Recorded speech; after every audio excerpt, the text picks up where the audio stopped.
আপনাদের সাথে আছি আমি হৃদয় হাসান ওরফে বেলকা হৃদয়। এতক্ষণ শুনছিলেন শিরোনাম, এখন শুনবেন বিস্তারিত।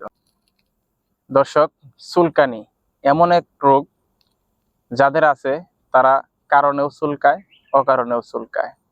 কোনো জায়গায় গেলেও চুলকায়, কোনো কিছু খাইলেও চুলকায়, বসে থাকলেও চুলকায়, দাঁড়ায় থাকলেও চুলকায়, ঘুমাইতে গেলেও চুলকায়, কারোর সাথে কথা বললেও চুলকায়।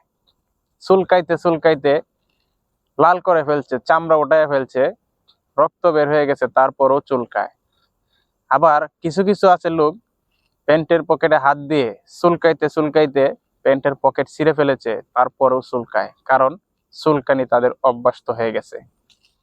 দর্শক, একটি গোয়েন্দা তত্ত্বের ভিত্তিতে জানা গেছে যে 5ই আগস্টে শেখ হাসিনা স্বৈরাচার সরকার পালিয়ে গেছে, কিন্তু তার কিছু চুলকানি বাংলাদেশে রয়ে গেছে। ওই চুলকানিরা এখানে ওখানে রানে দানে খাওজানি চুলকানি চিপায় চাপায় শুধু চুলকাইতেছে।